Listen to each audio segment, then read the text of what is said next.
Hello everyone, অপুর সংসারের নতুন একটি রেসিপির ভিডিওতে আপনাদের সকলকে স্বাগত জানাই। আজ আমি আপনাদের জন্য নিয়ে চলে এসেছি দুর্দান্ত স্বাদের গাজরের হালুয়ার রেসিপি নিয়ে। খুব কম সময়ে কম উপকরণে কী করে বাড়িতে ঝটপট বানিয়ে নেবেন গাজরের হালুয়া, চলুন দেখে নিই। তার জন্য আমি প্রথমে নিয়ে নিয়েছি 500 গ্রাম গাজর। গাজরগুলো কিন্তু একদম ফ্রেশ আছে, শীতের সময় কিন্তু এতটা লাল ফ্রেশ গাজর পাওয়া যায়। আর নিয়েছি 500 গ্রাম গাজরের জন্য 500 ml ফুল ক্রিম দুধ, সাথে আছে পরিমাণ মতো চিনি, আর আছে কাজু কিশমিশ। আপনারা চাইলে এখানে আমন্ড পেস্তারও ব্যবহার করতে পারেন, আমি শুধু কাজু কিশমিশই নিয়েছি। আর নিয়েছি কিছু গোটা গরম মশলা, যেমন দারচিনি, লবঙ্গ, এলাচ আর তেজপাতা। তো চলুন প্রথমে আমি গাজরের খোসা ছাড়িয়ে কেটে নেব। দেখুন গাজরগুলোর আমি খোসা ছাড়িয়ে নিচ্ছি। দুটো গাজরেরই আমি এখানে খোসা পরিষ্কার করে ছাড়িয়ে নিয়েছি। এবার এগুলোকে জল দিয়ে ধুয়ে নেব। তো গাজরগুলো আমার ধুয়ে নেওয়া হয়েছে। এবার আমি এই গাজরগুলোকে মাঝ বরাবর একটা করে কাট দিয়ে নিচ্ছি, এতে আমার গাজরগুলো গ্রেট করতে সুবিধা হবে। দেখুন আমি এখানে একটা গ্রেটার নিয়ে নিয়েছি। এই গ্রেটারের মিডিয়াম দিকটা দিয়ে আমি গ্রেট করে নেব। আপনারা যে কোনো গ্রেটার ব্যবহার করতে পারেন গাজরটা গ্রেট করার জন্য, কিন্তু সবসময় খেয়াল রাখবেন গ্রেটারের বড় বা মাঝারি দিকটা দিয়েই গাজরটা গ্রেট করতে হবে। ছোট দিকটা যদি ব্যবহার করেন তাহলে গাজরের টেক্সচারটা ভালো আসবে না, এতে হালুয়ার টেক্সচারটাও কিন্তু ভালো আসবে না।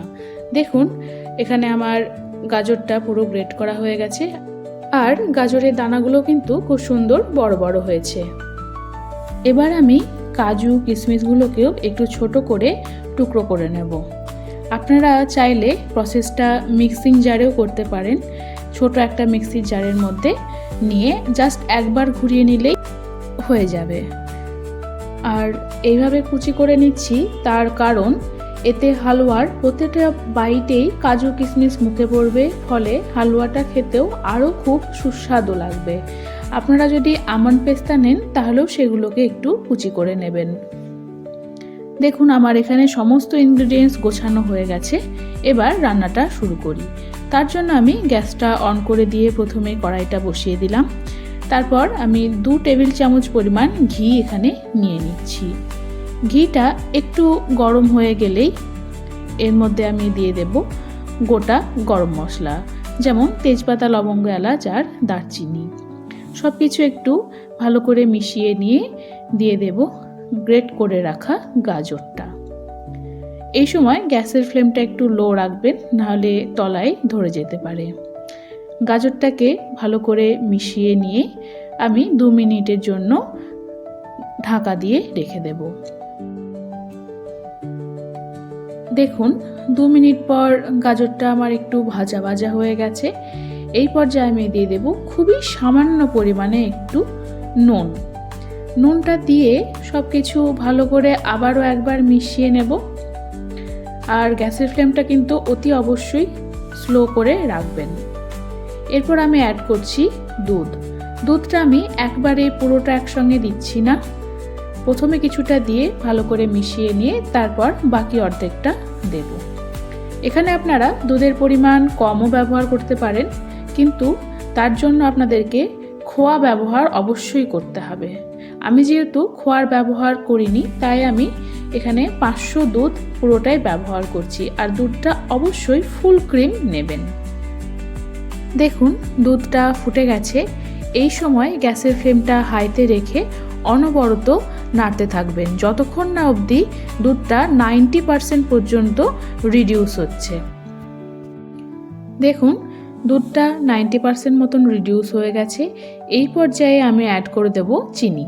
500 গ্রাম গাজরের জন্য আমি 200 গ্রাম চিনি ব্যবহার করেছি। আপনারা আপনাদের স্বাদ অনুযায়ী চিনিটা ব্যবহার করবেন।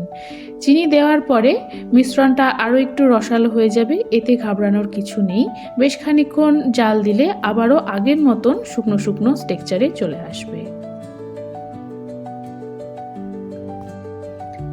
দেখুন চিনির শিরাটা শুকিয়ে গিয়ে মিশ্রণটা শুকনো শুকনো হয়ে গেছে।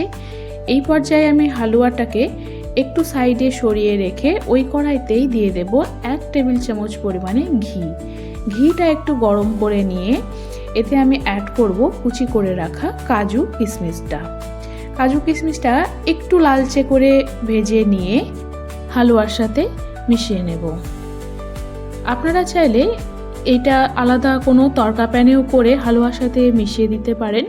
আমি যেহেতু কড়াইটা একটু বড় নিয়েছি, তাই ওই কড়াইতেই আমি কাজু কিশমিশগুলো ঘিয়ের সঙ্গে একটু ভেজে হালুয়ার সাথে মিশিয়ে দিচ্ছি। এবার আমি 3-4টে মতন এলাচ একটু থেতো করে নিয়েছি, দিয়ে হালুয়ার ওপর থেকে ছড়িয়ে দিয়ে আবারও মিশিয়ে নেব। এখানে আপনারা এলাচের গুঁড়োও ব্যবহার করতে পারেন। দেখুন গাজরের হালুয়া কিন্তু আমার একদম রেডি হয়ে গেছে। আর টেক্সচারটাও নিশ্চয়ই দেখে বুঝতে পারছেন ঠিক কতটা পারফেক্ট হয়েছে। তাহলে নিশ্চয়ই দেখতেই পেলেন গাজরের হালুয়া বানানো কতটা সহজ। এবার ওপর থেকে ইচ্ছে মতন ড্রাই ফ্রুটস ছড়িয়ে দিয়ে গরম গরম পরিবেশন করুন গাজরের হালুয়া। এইভাবে একবার অবশ্যই বাড়িতে বানিয়ে দেখুন, কথা দিচ্ছি খুব ভালো লাগবে খেতে। আর ভিডিওটা কেমন লাগলো কমেন্টে জানাতে ভুলবেন না কিন্তু। যদি ভিডিওটা ভালো লাগে লাইক কমেন্ট করে চ্যানেলটি সাবস্ক্রাইব করে দেবেন। দেখা হবে খুব শীঘ্রই পরের একটি ভিডিওতে। নমস্কার।